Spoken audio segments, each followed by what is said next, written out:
living is an art. Nobody understands that as an art. The mind in us is like a child, Right. whereas the intellect in us is the adult. In the end, what counts is not the number of years in your life, but the life in your years.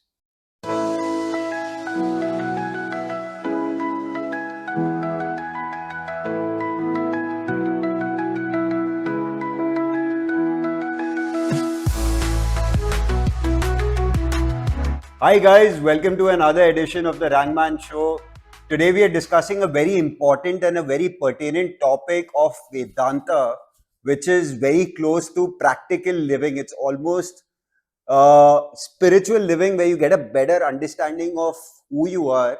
And for that, we have a very special guest. We have Gaurav Ji with us, who for the last 25 years has been teaching Vedanta. Welcome, Gaurav Ji. Welcome to the Rangman show. Thank you, Pranay. Yeah. So, and Gaurav ji, tell us what is Vedanta? I tried describing it in one line, but let's hear it from the expert. Right. So, Vedanta is nothing but principles of life and living. Living is an art. Nobody understands that as an art. And we, just as we learn riding a bicycle, we learn playing a piano, living needs to be learned as well. Right. Because if I tell that to somebody, people will say, I've been here 30, 40, 50 years. I've lived life. Now, what is this learning to live? But my question back to them would be, are you living or are you surviving? So the difference between living and surviving would be once you know the laws of life. Once you know the laws of life, you will be living life. This reminds me of a quote by Abraham Lincoln. What he says is, in the end, what counts is not the number of years in your life, but the life in your years. Wow. Beautiful. So, what determines that there is life in your years is these laws. So, once you know these laws, you can call yourself that you've lived life and not just survived. So, Vedanta, if I have to just put it, is nothing but laws of life and living. Right. So, how did this journey start for you? Now, you've been in this beautiful journey for the last 25 years, and you're living every moment like it's really important. So, how did this start for you? And I mean, how were the beginnings? So, it's a long story, but I'll keep it short. It was my father who introduced me to the subject. Maybe it's one decision he regretted then, not anymore. I was doing my engineering because I belong to an engineering family. My uncles are engineers. My father, of course, is an engineer. And he used to work in Muscat in Oman. Right. And my guru, Swami A. Parthasarthi, used to visit Oman for his lectures. And he's 98 now. Wow. And I don't know, maybe 7, 8 decades is what he's been talking on Vedanta. And he used to, obviously, he's gone all over the world talking about what Vedanta is all about. And of course, one of the stopovers was Muscat. So that's where my father met him. He got introduced to Vedanta, and we used to have these sessions at our own house. Right. So as you know, Middle East, of course, things are much better now, but back in the day, it's the year 1998, 99, it wasn't so, I would say, easy. Nevertheless, my dad was really intrigued by this philosophy. So he said, why don't you have classes in my house? I'm okay. I'm sort of within all boundaries. I'm okay to take the risk. And I used to study in India and travel to Muscat on vacation. And during that one time, I met this, my senior colleague now, teacher of Vedanta, used to come to our house and give these classes. And that's where I got in touch with the subject. I went on questioning, and he said, look, you know what? You are a perfect candidate to go for a youth camp to the academy, which is where I did eventually I did my 3-year course. This academy is near Lonavala, Right. which I believe you visited as well. I had the good fortune of visiting. That's right. correct. So we had that 5-day, 6-day course, whatever that was. And at the end of it, I was very clear that I was not meant for engineering and I was meant to do the 3-year course. In 6 days. In 6 days. I mean, of course, there must have been something within me. Yeah. But this was like the, what do you call as the last drop of the titration. Right. So that's what changed the color. So I went back to my hostel. I wrote maybe a 20-page letter. I don't know. My father must have stored it somewhere. I don't know. I should ask him that. And as soon as he read the letter, he took the first flight out of Muscat to Mumbai. And he came here and he said, "Come and meet me," I knew I was in trouble. But he came, he met, and I was very clear that I was going to do this. Nothing would have shaken me off that decision. And of course, I sort of convinced him that I would do it for a year. He said, "Okay, only for a year." It's been 25 years since. Wow. So that's how I got introduced and been a part of my... So were his aspirations dented at that point in time? Dented is a soft word. I would say crashed. So, like I said, he's a family of engineers right up to the end. My job maybe was fixed even before I qualified as an engineer. Wow. So everything was set. And but yeah, like I said, he regretted it then. I'm being the only child. But now he says that that's the only thing that I'm proud of. To have you led to do whatever you thought you should do. Retrospectively, everything falls into place. Absolutely. Right. Absolutely. Isn't that beautiful when you think that something at that point in time could be curtains on your career per se, and when you look back at it, it's probably the best decision you've made. That feeling must be fantastic. Yeah, I really never thought of it like that, because over the years I've come to realize that every individual has to learn this knowledge. Right. This is the first lesson that should be taught to any youngster. Unfortunately, in the whole race of globalization and wanting to be ahead, this country has that jewel, and we Indians are not seeking it. It's quite unfortunate that unless the West talks about it, we don't take it up. Today you see a lot of us. It's become a nice trend that you hang a yoga mat, stick it under your hand, and you see people walking around. Where did that come from? It came from the West. Right. But this yogasana is a very Indian thing. Yeah. It is Indian. Yeah. We thankfully our Prime Minister made it happen that there's an official yoga day, I think sometime in June, International Yoga Day. And that is one part of it. The even more, what can I call it? Ocean of knowledge, the Upanishads, what the layman would know as Bhagavad Gita, is out there. It's so much of knowledge for us to live life. Right. So the only thing I would like to add here is that today everybody believes that stress is a part of life. Stress should not and cannot be a part of life. Right. All that humanity is doing today is finding different methods to escape from stress. That's the word I would use, escape. If at all, whatever you're trying to do is only delaying the problem, you're not solving the problem. Right. So what Vedanta tells us is that a human being is made up of 3 equipments. Right. The physical body that is sitting here. Then there is something called a mind, which is your seat of emotions. Love, hatred, jealousy, anger. Then it is the seat of your feelings. I feel good, I feel bad, your impulses. So all of this come from the mind, right?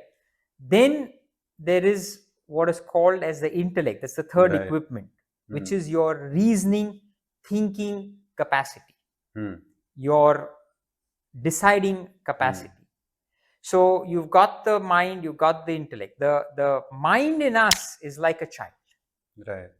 whereas the intellect in us is the adult.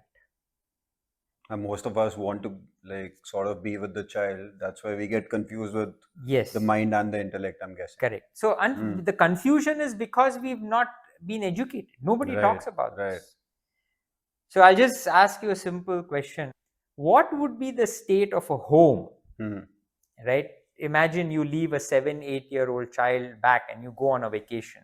What would be the state of your house? Complete disruption. Disruption, Yeah, chaos, yeah. right? Cut to the world, 25th century, rather 20th century, 2025, there is wars going on globally, right? There is terrorism, there is militancy, there is vandalism, right? And then you talk about the individual. The divorce rates are on an alarming rise. Then not to talk about health issues. Right. There is, heart attacks and so on and so forth. You see, in the world, there is chaos. Now, what's your answer? I've talked about the mind, I've talked about the intellect. I told you the mind is like the child and the intellect is like the adult. What do you think is the issue in the world today?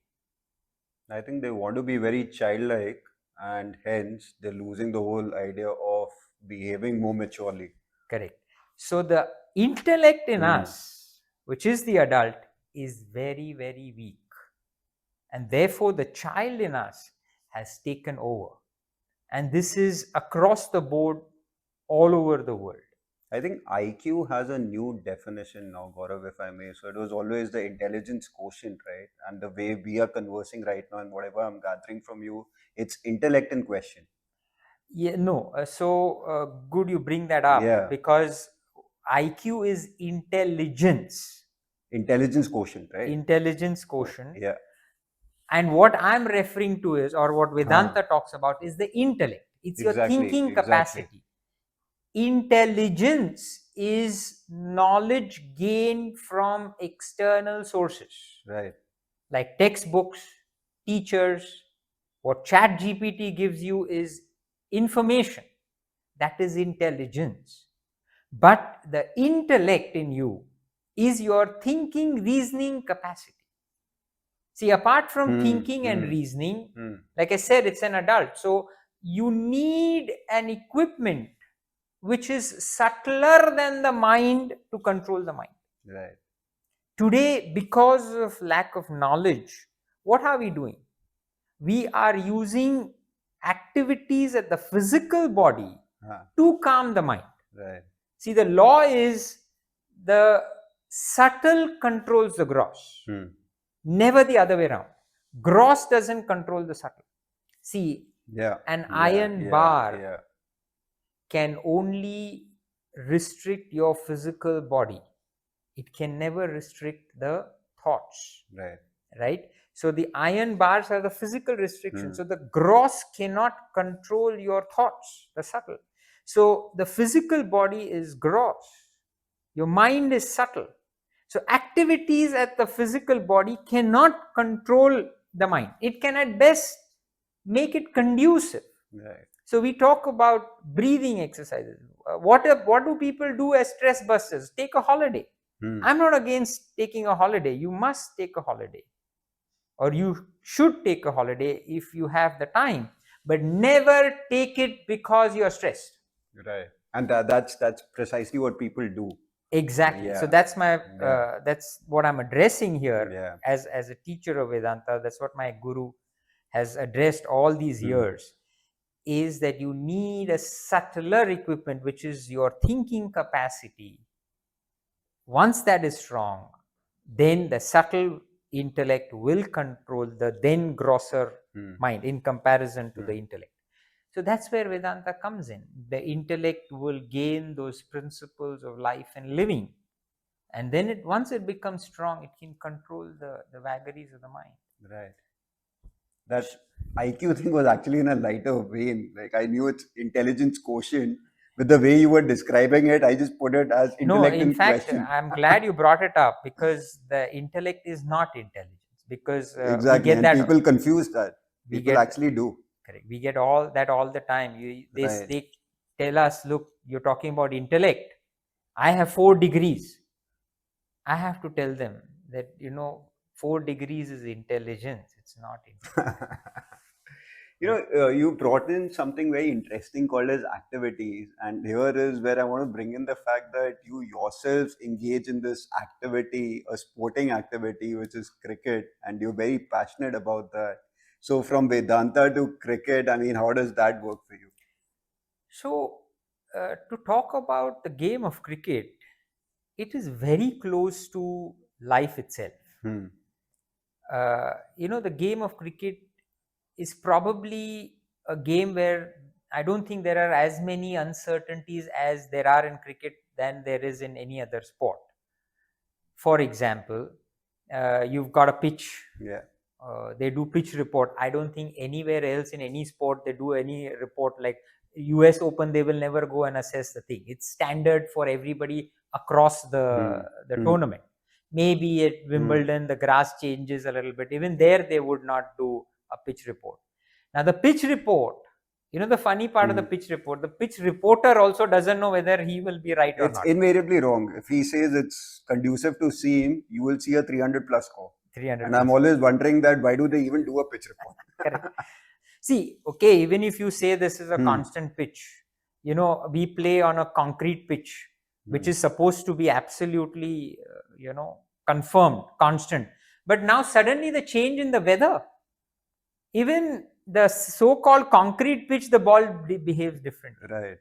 Sometimes the bowler doesn't know if he's bowled it this way, why is it gone the other way? So it resembles life immensely.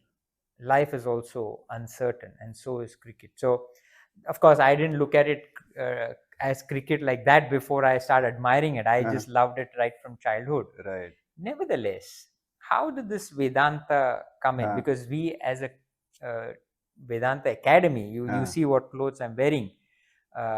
For all purposes, spiritual sannyasis. But that's a myth that we want to bust.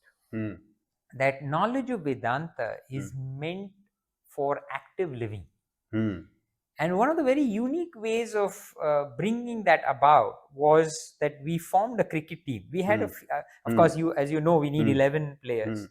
Swamiji himself, my teacher, now 98, I've known him since he was 75. He's been playing cricket with us. Wow. And of course, in his younger days, he played what was now equivalent, then whatever it was, to equivalent to Ranji Trophy now. It was Madras State then, and now it's Tamil Nadu. Right. So he's played at a very high level and college and all of that. So incidentally, what happened is a few of the students knew how to play cricket, and then we said, let's put a team together. And somebody in Bombay Gymkhana knew Swamiji, and he said, Swamiji, I hear you have a cricket team. He said, yes. I mean, he didn't want to say it loudly because he knew the quality of his players, So he was a little mellowed and, yeah, we have a cricket. So why don't you bring your boys on and let's play? Are you saying in Bombay Gym? Yes, of course. Why not? I mean, he took up the challenge and we came. And you got to believe, we beat Bombay Gym. Of course, we're not playing the team A, but it was B or C mix. We beat Bombay Gym. Wow. And then that's where we got an idea.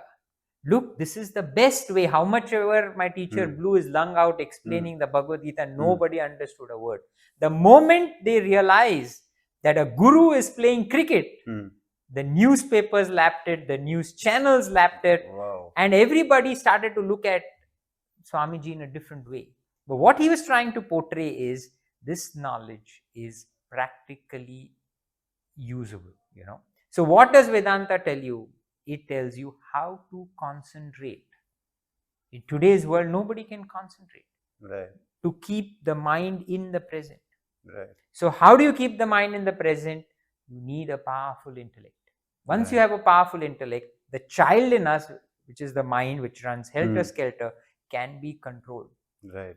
So we applied Vedanta and we Right. beat a proper cricket team. Right. So it was a great message, and that's how we went around everywhere Swamiji went. We played cricket, Right. and then eventually we even have a ground in the academy where we used to play Yeah, cricket. I've seen that. Yeah, yeah, yeah. You've seen that. Beautiful.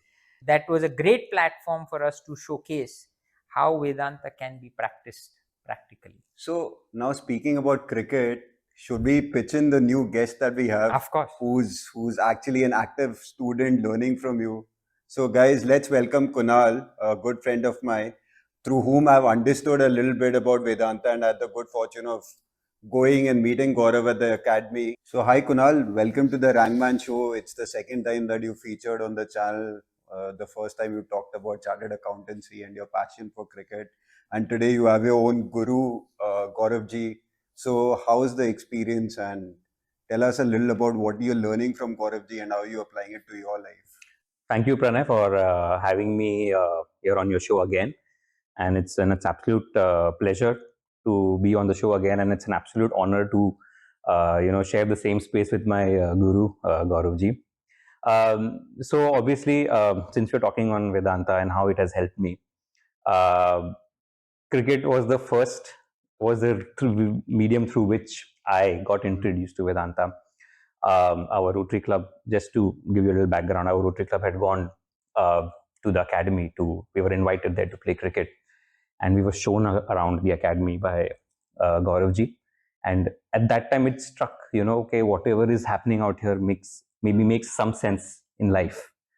So that was done. I came back to Bombay. I was having my routine life, but at the same time, I was going through a lot of personal and professional challenges in my life, and there came a melting point where I was emotionally absolutely overwhelmed with the kind of problems I was facing at that time. And I don't know why, it just happened to be that the first thing that struck in my mind is I have to call Gaurav Ji. So I got his number through a friend, and I called him up. And immediately he agreed to meet me. Next 24 hours, I was right in front of him, pouring my heart out about what problems I have been facing. Um, so Gaurav Ji at that time obviously didn't put out what Vedanta is all about, because that was not the time to do that. The time was to solve my problems. So very methodically he solved all my problems, gave me some instructions, gave me some advice, and I followed it. And that's how I my problems were getting solved. So then I thought, maybe this Vedanta makes a lot of sense. So that's how I got into Vedanta. Now, what I've learned about Vedanta, or what I've learned through Vedanta, is uh, a simple question which everybody should ask themselves is what they want in life. People know this answer, but they somehow struggle to get it out of their system. Two things we all pursue in our day to day life, everyone, is to have peace and happiness. Correct? I'm sure you will agree with me, right? So, whatever I do in life, ultimately I should gain peace and happiness. So, how to gain that? That is where Vedanta has played a very big part in my life. All right. So Vedanta comes at a very basic level to teach you. See, as humans, I think we are a privileged lot where we have a option to choose, to make choices. We are the only living beings, in which obviously in Vedanta we've been told and to realize we are the only ones who have the freedom to choose. So what you choose and what actions you make do that ultimately decides whether are you peaceful or not, or are you happy or not with that particular choice, right? So to make that choice, you need a very strong intellect to take those right decisions, right? So over the years, Vedanta has that taught me the capacity, taught me the art of thinking. It's an art. Everybody needs to learn that first. So it taught me the art of thinking. So whatever decisions I started taking in my life going forward, I do a lot of thinking, I do a lot of internalization, and then I take decisions in life.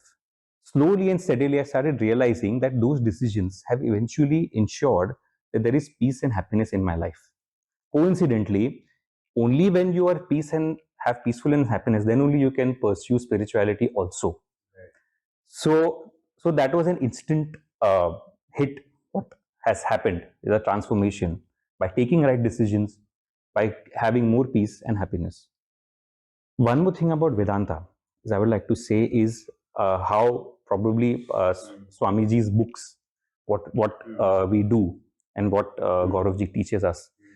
Basic life values. It teaches about how to handle relationships, how to handle your work pressures. So they have Swamiji has broken it down to such basic level that a person like you and me, if you read a book and you will suddenly say, you know what, this makes a lot of sense. So the beauty is that they've broken it down to such basic things that even a layman person like you and me can access this beautiful knowledge of Vedanta. So, Gaurav, when you see a student of yours sort of treading this path and having such realizations, how does it make you feel like a teacher? मतलब आपको लगता है कि the last 25 years have been really worth it in terms of spreading the knowledge? Yeah, so the spiritual journey is a long journey. Right.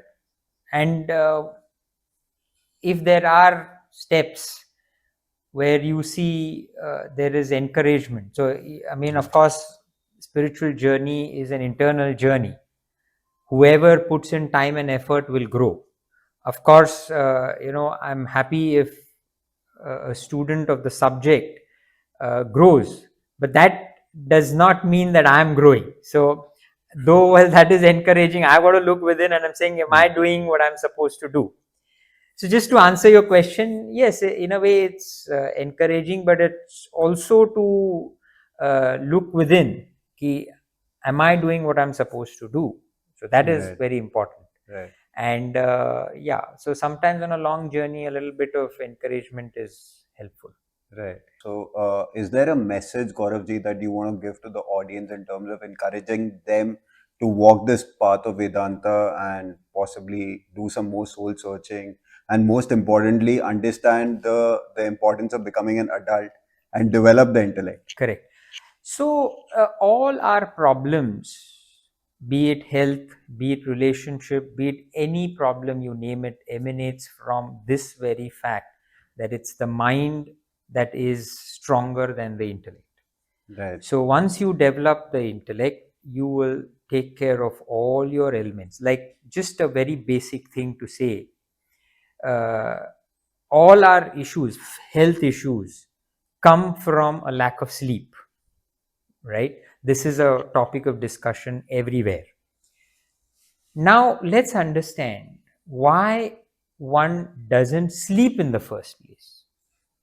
You could be stressed because there are thoughts running all over the place. B, you could be indisciplined, meaning you're watching your mobile or you're engaging yourself into some other thing. So how do you stop those thoughts from running? What is that thoughts running? It's your mind. Right. So once you have a strong intellect, you will be able to stop that mind when it needs to be stopped. And once those thoughts stop, you'll fall off to sleep. Once you have a good sleep, as you know, good sleep is your body's mechanism to recover and repair your body. Now, when that stops happening for over a long period of time, the body shows its markers. That's when you have blood sugar, blood pressure, and everything is blood after that, So it all starts. So, in the true sense, you start seeing right. Correct. Yeah. On the your blood report also. Everything is out of the mark. So the bottom line is, of all our problems is the mind, the intellect not being able to control the mind. Right. And all the addictions, so whatever you say, like we are using this mobile phone right now as our equipment to shoot. What a gadget! It is also your bank. I don't remember when I went to the bank last time, stood in that line, because invariably whenever I used to go, the moment my turn would come to update passbook, invariably the guy will say my ink is finished. Then I have to stand, I have to wait for that fellow to get the ink. Right. All of that is out thanks to this mobile banking, So this is a fantastic research. Right. This is a great gadget. But because our intellect is not strong and the mind is weak, now you've made this into a villain. Right. So be it your distractions, be it your thoughts running, because of which you're losing your sleep and all the ailments that follow, come only because of the intellect not controlling the mind. So the one message that Vedanta gives is that it teaches you how to develop your intellect. And once you have a powerful intellect, you've got the bull by the horn, and you will then live up to a magnitude or a grandeur of a human being. That's the message. Any message that you would like to give, Kunal, about how's the experience been of obviously treading the Vedanta path, and as a student who's learning and who's treading on this journey, what should one understand or possibly imbibe from you that they can sort of start on this journey of Vedanta?